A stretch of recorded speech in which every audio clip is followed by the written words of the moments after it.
वरती घेऊन यावं। त्याचप्रमाणे या नाट्य महोत्सवाचं परीक्षण केलेले सन्मान्य परीक्षक यांनाही विनंती करते की त्यांनी कृपया मंचावरती यायचं आहे। श्रद्धा तेलंगणा वडोदकर सर आणि अभय अंजीकरजी तिघेही परीक्षकांनी कृपया मंचावर यायचं आहे। सर्वप्रथम या ठिकाणी आपल्या सर्वांचं मनोभावे स्वागत करतो आहोत। महाराष्ट्र कामगार कला मंडळ नुकतंच आपण 17वा नाट्य महोत्सव प्राथमिक स्पर्धेचं आयोजन केलेलं होतं आणि आज आपण या समारोपाला या ठिकाणी एकत्रित झालेलो आहोत। या समारोपाला आपल्या कार्यक्रमाला उपस्थित असलेले सन्माननीय पाहुणे मान्य डॉक्टर रवींद्र हरिदास सर, प्राचार्य Natraj art and cultural centre, सन्मान्य श्रीमती राधिका पात्रीकर मॅडम, उद्घोषिका ऑल इंडिया रेडिओ, त्याचप्रमाणे माननीय विशेष उपस्थितीमध्ये लाभलेले अपर कामगार आयुक्त माननीय श्री किशोर दहीफळकरजी, नुकतेच आपल्याकडे माननीय मोहम्मते यांचंही आगमन होईलच, परंतु आता ज्या आपल्या ठिकाणी मंचावर उपस्थित आहे त्या मान्यवरांचं आपण या ठिकाणी मनोभावे स्वागत करीत आहोत। आजच्या या प्रमुख कार्यक्रमाचे आमचे मार्गदर्शक सन्माननीय नंदलालजी राठोड, ज्यांच्याकडे नागपूर विभागाची जबाबदारी आहे, अकोला विभागाची जबाबदारी आहे, त्याचप्रमाणे मुंबई येथे उपकल्याण आयुक्त म्हणून कार्यक्रम शाखेला ते असतात। आजच्या या पारितोषिक वितरण समारंभाला उपस्थित झालेले माझा संपूर्ण कलावंत वर्ग, माझे शासकीय आमच्या कार्यालयाचे सगळे कर्मचारी वृंद, ज्येष्ठ कलावंत या सर्वांचं या ठिकाणी पुनश्च एकदा स्वागत करते आहे। सन्मान्य रवींद्र हरिदास सर निघालेले आहे, ते आपल्यापर्यंत पोहोचतीलच। मला असं वाटतं फारसा वेळ न घेता आपण आपल्या नियोजित कार्यक्रमाला सुरुवात करूया। 17व्या नाट्य महोत्सवामध्ये आपण सगळ्यांनीच या नाट्य महोत्सवाचा आनंद घेतला, या स्पर्धेचा आपण सगळ्यांनी आनंद घेतला आणि मला असं वाटतं कामगाराची ही रंगभूमी, ज्या कामगारांना आपण ही संधी उपलब्ध करून दिली त्या कामगारांनीच ही वृद्धिंगत केलेली आहे। त्यांच्या कलागुणांना वाव मिळावा, समाज परिवर्तनाचे एक प्रभावी माध्यम म्हणून जसं आपण नाटकाला बघतो, तर ह्या नाटकाच्या माध्यमातून समाज परिवर्तन असेल, चांगल्या समाजामधल्या चांगल्या गोष्टी असतील त्या या मंचावरती आणाव्यात। त्याचप्रमाणे या नाटकाच्या माध्यमातून या सगळ्या कलावंतांना, कामगारांना संधी मिळावी, तो एक प्लॅटफॉर्म आपण त्याला निर्माण करून दिलेला आहे। सर्व मान्यवर, आपल्या सगळ्यांचं महाराष्ट्र कामगार कल्याण मंडळाच्या वतीने, विशेषतः ह्या मंडळाचे मार्गदर्शक तथा कल्याण आयुक्त, ज्यांच्या प्रमुख मार्गदर्शनाखाली मागच्या 11 डिसेंबर 2024 पासून ह्याच सभागृहात आदरणीय डॉक्टर कुलसुंगे साहेब, दुपारे साहेब, शैलताई यांच्या उपस्थितीत आपण ह्या नाट्य महोत्सवाला सुरुवात केली होती आणि आज गेली महिनाभर साधारणतः 25 जिल्ह्यातून 25 नाटकांनी ह्या महोत्सवामध्ये सहभाग नोंदवला होता। काही कारणामुळं काही नाटकं त्या ठिकाणी झाली नाही, काही दुर्घटना झाल्या, काही वाईट बातमी आम्हाला कळली, काहींचे दुःखद निधन झाले, पण असं असतानाही 19 नाटकांनी या ठिकाणी मज्जल मारली आणि 19 नाटकाच्या कामगार कल्याण केंद्राच्या नाटकांनी या ठिकाणी आपलं प्रेझेंटेशन अतिशय चांगलं, म्हणजे चांगल्यापेक्षाही चांगलं या ठिकाणी केलं, असं मी माझं या ठिकाणी वैयक्तिक मत या ठिकाणी देतो आहोत। परीक्षकांनी तर त्यांचं परीक्षण या ठिकाणी केलेलंच आहे। खरं आदरणीय तेलंगताई आहेत, त्यानंतर गणेशजी आहेत, अंजीकरजी आहेत, ह्यांचं खरं तर परीक्षण करणं एक कठीण काम जे होतं ते त्यांनी पार पाडलेलं आहे आणि काल दिवसभर त्यांनी अभ्यास करून हा सगळा जो काही स्पर्धेचा एक प्रोटोकॉल म्हणून जो निकाल आपण जाहीर करतो की बा चला ह्यांना बक्षिसं द्यायचे, पण माझ्या मते सगळ्यांनाच या ठिकाणी जे नाटकं होऊन गेलेत ह्या सगळ्यांनाच मंडळाकडनं नेहमीच आपण बक्षिसं देतच असतो। फक्त हा एक समारोप प्रसंगी आपल्याला याच्यातून काही स्पर्धक निवडून वरती पाठवायचे अंतिम फेरीला, म्हणून हा सगळा प्रोटोकॉल आहे, म्हणून हा सगळा कार्यक्रम आपण करतो आहोत। खरं तर आदरणीय श्रीमती पात्रीकर ताई या ठिकाणी उपस्थित आहेत, त्यांचंही आपण टाळ्या वाजवून स्वागत करूया। आणि सर्वप्रथम आपल्या सगळ्यांच्या वतीने म्हणजे 19 नाट्यसंघ गडचिरोलीपासून ते थेट इकडे वर्ध्यापर्यंत आणि नागपूरपासून ते इकडे चंद्रपूरपर्यंत जे आपले जिल्हे आहेत, जे आपली केंद्र आहेत, त्या केंद्रातून अतिशय मेहनत करून माझ्या कामगार बांधवांनी भगिनींनी जे काही नाटकं या ठिकाणी तयार करून आणली आणि सादर केली. खरं तर वेगवेगळे विषय त्यामध्ये होते, सामाजिक विषय होते, कौटुंबिक होते, शेतकऱ्यांचे विषय होते, वेगवेगळे विषय घेऊन या ठिकाणी त्यांनी आपली प्रवेशिका देऊन या ठिकाणी नाटक सादर केले. नाटक सादर करताना होणाऱ्या ज्या अडचणी असतात त्या नेहमीच त्याच्यावर चर्चाही होते, परंतु 10 मुद्दे मागितल्यावर 1-2 मुद्दे फक्त मान्य होतात. पण यावेळेला मी या ठिकाणी आदरणीय इळवे साहेबांच्या वतीने सांगू इच्छितो की बऱ्याचशा काही अडीअडचणी नाट्यक्षेत्रासाठी कामगार कल्याण मंडळ काय करतं आहे हे आजपर्यंत आपण अनुभवलं आहे, पाहिलं आहे. परंतु आत्ता हल्ली ह्या नवीन सरकारमध्ये माननीय मंत्री महोदयांशी परवालाच आमचं प्रपोजल गेलेलं आहे. साधारणतः 31 मार्च म्हणजे ह्या आर्थिक वर्षामध्ये जर आपण शासनाने आपल्याला मान्यता दिली तर येणाऱ्या नाट्य महोत्सवाला सर्वच्या सर्व म्हणजे बक्षीसपासून सादरीकरणापासूनच्या सर्व अमाऊंट ज्या रकमा आहेत त्या डबल होतील त्या ठिकाणी. आणि त्यामध्ये कुठेतरी त्यांना एक दिलासा देण्याचं काम, आर्थिकदृष्ट्या दिलासा देण्याचं काम कामगार कल्याण मंडळ नक्कीच करणार आहे. 70 वर्षाचा हा इतिहास याही पुढील काळात तो तसाच टिकावा, आर्थिकदृष्ट्या तो मागे पडू नये, कामगारांना कुठलीही कमतरता होऊ नये, हा एक पॉझिटिव्ह विचार आमच्या आयुक्तांनी केला. सर्व अधिकाऱ्यांनी त्याला सहमती दिली आणि सगळ्यात छानसा प्रस्ताव तयार करून तो मी स्वतः कार्यक्रम विभागाचा प्रमुख या नात्याने शासनाकडे सादर केलेला आहे सन्माननीय इळवे साहेबांच्या स्वाक्षरीने. इथून गेल्यावर त्याचा फॉलोअप आम्ही नक्कीच करू आणि शासनाने मान्यता दिली तर नक्कीच पुढच्या सर्व नाट्यक्षेत्रातल्या माझ्या कलावंतांना या ठिकाणी आव्हान राहील की आपण ज्या पद्धतीने कामगार कल्याण मंडळ आपल्यासाठी ह्या सगळ्या गोष्टी भरीव करणार आहे किंवा करत आहोत त्या पद्धतीने देखील आपल्या सगळ्यांचा नवनवीन कलावंत यामध्ये जुटले पाहिजे. शासनाचं एक म्हणणं असं आहे की तुम्ही करताय ठीक आहे, सगळ्या गोष्टी करताय, पण तोच नंदलाल राठोड स्टेजवर दिसतोय. नंदलाल राठोडला बाजूला करून नंदलाल राठोडच्या ऐवजी एक नवीन कलावंत त्या ठिकाणी आला पाहिजे. म्हणजे नवीन पिढी तुम्ही घडवा, नवीन कलावंत तुम्ही घडवा. यांचं स्वागत सन्माननीय राठोड साहेबांनी केलेलं आहे. आजच्या कार्यक्रमाला अध्यक्ष म्हणून आपण सर्वांनी घोषित केलेले श्रीमती राधिका संजय पात्रीकर मॅडम, उद्घोषिका ऑल इंडिया रेडिओ, यांचं स्वागत सन्माननीय राठोड साहेब करते. विशेष उपस्थिती म्हणून लाभलेले सन्माननीय डॉक्टर रवींद्र हरदास सर, प्राचार्य, नाटास आर्ट अँड कल्चरल सेंटर, यांचं स्वागत सन्माननीय राठोड साहेब करतील.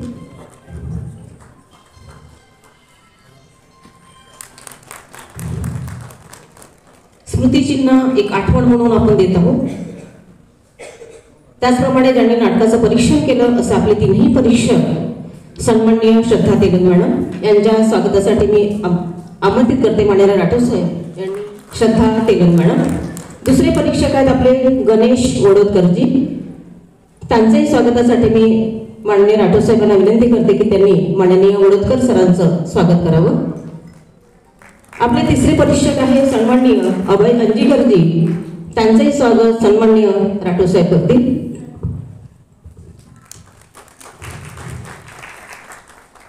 यानंतर फारसा वेळ न घेता मी या ठिकाणी परीक्षकाने जे परीक्षण केलेलं आहे त्यांच्याकडनं एक थोडं तरी उद्बोधन एक सगळ्या कलावंतांना आवश्यक असतं. परीक्षकांच्या वतीने माननीय वडोदकरजी यांना मी या ठिकाणी आमंत्रित करते की त्यांनी आपलं मनोगत या ठिकाणी व्यक्त करावं. नटराजाला नमन करतो. मंचावर उपस्थित श्री अशोक दहीफळकरजी, रवींद्र हरदासजी, पात्रीकर मॅडम, सोबत माझ्याबरोबर ज्यांनी काम केलं परीक्षणाचं श्रद्धाताई तेलंग मॅडम, अजय अंजीकरजी, प्रेक्षागृहात बरेच माझे मित्रमंडळी उपस्थित आहेत, त्यामध्ये कुलसुंगे सर, जेमिनी मॅडम, आमचे मित्र किशोर डाऊ आणि कुणाल गडेकरजी, शिवाय माझे कलावंत मित्रमैत्रिणींना. 70 वर्षाचा कालावधी फार मोठा असतो माझ्यामध्ये, म्हणजे माझ्या वयापेक्षा जास्त झालेला आहे. तर त्यामुळे सगळ्यात पहिले तर मी अभिनंदन कामगार कल्याण मंडळाचे जे काही पदाधिकारी आहेत त्यांचं सगळ्यात पहिले मी मनापासून अभिनंदन करेल की 70 वर्षापर्यंत एखादं काम न थांबता करणं. म्हणजे सर हे जसं आहे की राज्य शासनाला देखील तुम्ही चॅलेंज केलेलं आहे. राज्य शासनाच्या 63वी स्पर्धा होती आतापर्यंत, त्याच्यापेक्षा 7 वर्षांनी ही संस्था मोठी आहे वयाने. त्याचा प्रयत्न केलेला आहे. बघूया तुम्हाला किती गोड वाटतं किती कडू वाटतं ते. तर कारण असं आहे की इथे जसं आता 19 स्पर्धकांनी इथे भाग घेतला, 19 पैकी पहिले मी विचार करत होतो 3 स्पर्धक तरी मला चांगलं म्हणतील म्हणून, पहिला दुसरा तिसरा आलेला. पण नंतर खूप विचार केला आणि लक्षात घेतलं की नाही 19 पैकी 19च पूर्ण लोक परीक्षकांना चांगलं म्हणत नाही. पण आता त्याला पर्याय नाही आहे. रिझल्ट द्यायचा आहे, कोणी नाराज होणार कोणी आनंदित होणार. आनंदित म्हणूनच सांगितलं की आनंदित होण्याचं प्रमाण फार कमी आहे. पण तरी पण मित्रांनो, हा जो काही निकाल दिला आहे तो पूर्णपणे मी 24 कॅरेट दिलेला आहे. याच्यामध्ये किंतु परंतुचा आमच्या माध्यमातून नाही, कारण जे काही समोर दिसलं त्याच्यावरती आपण निर्णय घेतलेला आहे. त्याच्यामुळे तो आमच्या दृष्टिकोनातून काही नाही. या संदर्भात जर का काही अजून काही कोणाला हे असेल तर आम्ही तुमच्यासाठी खुले दरवाजे ठेवले, केव्हाही माझ्याकडे या. ज्या काही चुका झाल्या असतील आहे, कारण मी नागपूरचा आहे, तुम्ही सगळे नागपूरचे आहात. नागपूरची कला पुढे वृद्धिंगत व्हावी ही आमची मनापासूनची इच्छा आहे. ज्या काही चुका झाल्या असेल, ज्या काही प्लस असेल ते आम्ही तुम्हाला तुमच्यासमोर मांडायला तयार आहोत. नाटकाबद्दल बोलायचं म्हटलं तर आतापर्यंत जे 19 नाटकं झाली त्याचं सगळ्यांचं समीक्षण करणं शक्य नाही आहे. पण काही काही गोष्टी मी तुम्हाला आवर्जून सांगेल आहे. नाटकाचा लेखक हा समाज घडवणारा असतो. लेखन करताना या ठिकाणी जी नियम होता की कामगार विषयक लेखन असावं. दुःखाची बाब आहे मित्रांनो की केवळ एकच नाटक असं होतं की जे कामगारांच्या विषयी होतं. का असं व्हावं? सर मी आपल्याला एक विनंती करतो या ठिकाणी की जर का असं झालं पुढच्या वर्षी स्पर्धाचे कामगारांचे तर कामगारांच्या विषयी नियम पाळा त्याच्यामध्ये की ही स्पर्धा ही कामगारांच्या विषयाच्या संदर्भातच असेल. अन्य लोकांचं त्या ठिकाणी एंट्री होणार नाही. आणि त्यामुळे सांगतो तुम्हाला सर की काही तिकडे जे काही रेडीमेड नाटकं असतात ते इकडे येतात. त्याला विषय असो नसो आम्हाला तिथे परीक्षण जो कोणी परीक्षक असेल त्याला परीक्षण करणं भाग आहे. प्रॉब्लेम तो नाही. पण उद्देश असा आहे की कामगारातला व्यक्ती हा लेखक व्हावा आणि त्यांनी ॲक्शन त्यात अभिनय करावा हा उद्देश आहे. बरं या ठिकाणी जे काही आम्ही नाटकं बघितली त्याच्यामध्ये म्हणजे एक स्टेप बाय स्टेप तुम्हाला सांगायला काही हरकत नाही. मी 2-4 स्टेप्स तुमच्यासमोर मांडतो आहे. संगीत हा एक प्रकार जो आहे पार्श्वसंगीत, म्हणजे त्या पार्श्वसंगीताला काही काही नाटकांमध्ये असं जाणवलं की त्याला फक्त संगीत देण्याचाच इंटरेस्ट होता. म्हणजे तो आवाज किती होऊन राहिला त्याचा डायलॉग किती येतो आहे की नाही बाहेर त्याला इंटरेस्ट होता. आपलं संगीत पूर्ण भॉ आवाजात तोडून दिलं तरी बाकी लोकांना काय समजू न समजू.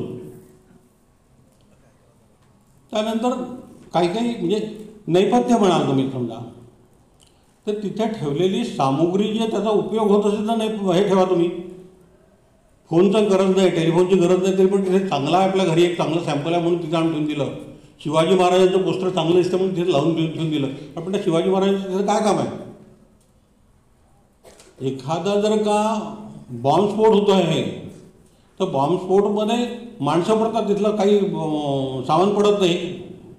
तर त्या बॉम्बला देखील हे माहिती आहे की माणसांनाच पडायचं आपल्याला. ते माणसं उभे राहू शकतात पण सामान पडलं सामान उभं नाही राहणार. हे अशा प्रकारचं आहे. सगळ्यात महत्त्वाचं म्हणजे मित्रांनो भाषा. अरे मराठी भाषेला तुम्ही एक हे मिळालेलं आहे, त्याला अभिजात हे मिळाले, दर्जा मिळालेला आहे. त्या भाषेवरती कॉन्सन्ट्रेट व्हा. नाटक अत्यंत सुंदर होते, खूप सुंदर होते हो. पण भाषेमध्ये जर का तुमच्या मागे पुढे पडलात तर त्याचा तेवढा दर्जा कमी होतो, हे माझं मत आहे. अर्थात हां ग्रामीण नाटक असेल तर तुम्ही ग्रामीण भाषा वापरा, काहीच प्रॉब्लेम नाही. पण तुम्ही या म्हणजे चांगल्या ग्रामीण नाटकांमध्ये चांगलं मराठी बोलणारे लोक होते. म्हणजे हे एक मला एक आवर्जून सांगायचं वाटते, जरा थोडंसं या ठिकाणी कॉन्सन्ट्रेट होण्याची सगळ्या टीमनी आवश्यकता. शिवाय पाठांतर म्हणजे झाडीपट्टीमध्ये काय होतं, मी कोणाला दोष देणार नाही, पण झाडीपट्टीमध्ये असं ऐकलं मी की आतमध्ये असलेला प्रॉम्प्टरचा आवाज पहिले येतो, नंतर मग कलावंतांचा. असं मी ऐकलेलं आहे, मला माहिती नाही आहे, मी कोणाला दोष देत नाही आहे. पण पाठांतरावरती का लक्ष देऊ नये आपण? जर का कुठल्या स्पर्धेमध्ये आपण उभं आहे, जर का धावण्याची जर का 100 मीटरची स्पर्धा असेल, तर समजा त्याचा पाय मुरगळला असेल, त्याच्यावरती पहिले त्यांनी हे करावं ना, काम करावं ना. मुरगळलेल्या पायामध्ये तुम्हाला धावता नाही येणार, मग तुम्ही पहिले भाषेवरती हे व्हा, कॉन्सन्ट्रेट व्हा, पाठांतरावरती कॉन्सन्ट्रेट व्हा. सगळ्यात त्याच्यापेक्षा एक महत्त्वाचं आमच्या एक लक्षात आलं की प्रेक्षागारामध्ये प्रेक्षक फार कमी होते. फार वाईट वाटलं या सगळ्या गोष्टीचं. म्हणजे माफ करा, मी कुठेतरी खरं बोलतो आहे. काय होतं की प्रेक्षक हे कलावंतांचं व्हिटॅमिन आहे, आणि ते व्हिटॅमिन जर का त्यांना तिथे वेळेवरती मिळालं नाही तर त्यांच्या अंगात तो जोमच येणार नाही. मग ते मरगळलेलं नाटक पाहण्यात काय मजा आहे. मला असं वाटतं म्हणजे एक वेळेस असं होतं की बिकॉज ऑफ दिस की प्रॉपर ॲडव्हर्टाईज होत नाही लोकांपर्यंत. ह्या ठिकाणी याच्यामध्ये जर का तुम्ही सर्वे घ्याल तर इतकी चांगली 19 नाटकांची स्पर्धा या ठिकाणी झाली, तर त्या स्पर्धेमध्ये कोणी म्हणजे त्या लोकांच्या निरीक्षणामध्ये कोण आणून देत असेल तर ते सगळे हे मिळाले. एक अजून एक आता आठवलं म्हणून मला सर सांगतो की आपल्या प्रेक्षागार जे आहे, आपलं थिएटर जे आहे अत्यंत सुंदर आहे. इथे माझ्या मते ग्रीन रूमला जर थोडीशी आवश्यकता आहे. स्टेज देखील प्रॉपरली इको, सगळ्यात महत्त्वाचं म्हणजे इको त्या प्रमाणात नाही आहे आपल्याकडे. आम्हाला इथे बसून चांगलं ऐकायला येत होतं. सिटिंग अरेंजमेंट जर का असेल इथे तर थिएटर ॲज सिटिंग अरेंजमेंट करा. आय ॲग्री की भाई तुमच्याकडे इथे टेबल टेनिस हे काय हे चालतं, पण एका कलेला कुठेतरी न्याय द्या. आणि छानपैकी इथेच आहे. मला वाटतं कमीत कमी नागपूरमध्ये 400-500चं थिएटर नाही आहे. जे काही सायंटिफिक आहे त्याचे भाव वाढलेले आहेत. इथे 400-500 लोक तर सहज वाहतात. त्यामुळे एवढं जर का कराल आणि आमच्या बाकी कामगारांच्या व्यतिरिक्त जर संस्थांना जर का तुम्ही कुठल्या तरी किरायाने जर का द्याल तर आम्ही खरंच आम्ही कलावंत म्हणून तुमच्याशी हे करतो की तुमचे आम्ही खरंच धन्यवाद मानू की भाई त्या दर्जाचं तुम्ही हे करा. शेवटी 2 ओळी तुमच्यासमोर मांडतो. या मित्रांनो, जे कलावंत या ठिकाणी उपस्थित आहेत, यावेळी अनंत सुख क्षणाचे पर्व तुमच्या जीवनात तुमच्या, यावेळी अनंत सुख क्षणाचे पर्व जीवनात तुमच्या, उजळाव्या हर्षमय ज्योती याच सदिच्छा माझ्या.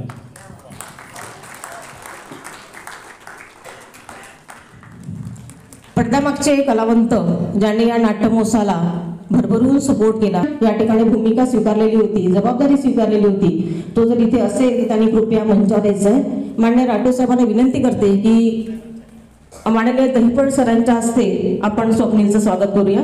नाटकाचं समीक्षण त्यांनी केलेलं आहे संपूर्ण, त्याचं या ठिकाणी आपण पुष्पगुच्छ देऊन स्वागत करूया. यूट्यूबवरती त्याचं कंटिन्यू या ठिकाणी त्यांनी समीक्षण आणि कार्यक्रम टाकलेले आहेत. दुसरे प्रकाश मुळे यांचं आपण स्वागत करणार आहोत. अतिशय महत्त्वाची भूमिका.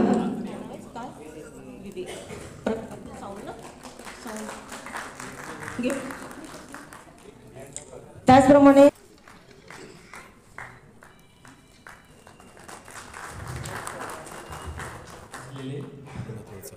नाट्यक्षेत्रातील सर्व कलावंत बंधू, मंचावर विराजमान असलेले आदरणीय,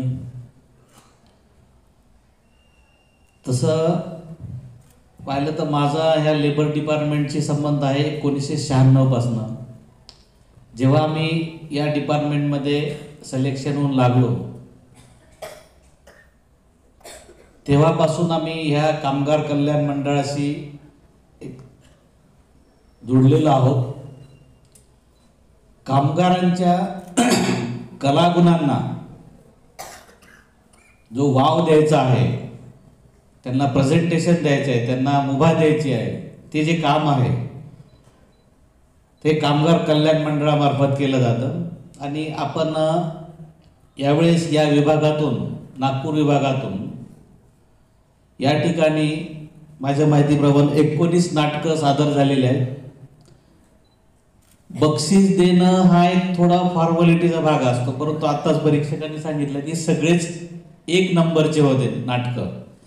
बक्षीस देणं 1 नंबरचा, दुसरा, तिसरा, हे काय ते फॉर्मॅलिटी असतात कारण पुढच्या स्टेजला जायसाठी. परंतु माझ्या माहितीप्रमाणे ह्या 1 नंबर, 2 नंबर, 3 नंबर आणि शेवटच्या नंबरमध्ये 5 ते 10 मार्काचा फरक असेल.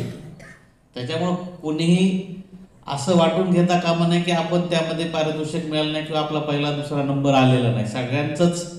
सगळ्यांचंच प्रेझेंटेशन हे उत्तम झालेलं आहे असं आपल्यासमोर परीक्षकांनी सांगितलेलं आहे. आणि ज्यांना आता पुरस्कार काही मिळालेला नाही त्यांनी पुढच्या बाबतीत, पुढच्या वेळी अजून चांगलं प्रेझेंटेशन द्यावं, त्यांना अजून पुढच्या वाटचालीसाठी किंवा पुढच्या यापेक्षा जास्त करण्यासाठी म्हणून आपण प्रोत्साहित करतो. आणि उपस्थित माझ्या बंधू भगिनींनो, मी स्वतः एक कलाकार आहे. आकाशवाणीमध्ये नोकरी करत असताना माझा जॉब होता तो, तर तिथे मी ह्या सगळ्या लोकांचे रेकॉर्डिंग केलेले आहेत. आणि आज मला असं वाटतंय की मी कुठेतरी ऑफिसमध्येच उभी आहे, कारण इथे उपस्थित सगळेच जण ऑफिसमध्ये येऊन रेकॉर्डिंगसाठी येतात. ड्रामामध्ये पर्टिक्युलरली ते काम करतात, कारण संगीताशी पण माझा तेवढाच घनिष्ठ संबंध होता. एक तर मी संगीत विशारद पण, आणि आकाशवाणी म्हणजे संगीत आणि नाट्य. तर नाटकाची गंमत अशी की ड्रामा ऑडिशन पास करावी लागते तिथे. त्यामुळे कुठपर्यंत नाटकाशी संबंध आपला आहे हे समजण्याच्या आतच आम्ही ड्रामा ऑडिशन पास झालो. मग त्यानंतर ही सगळी मोठमोठी कलाकार मंडळी रेकॉर्डिंगसाठी यायचीत.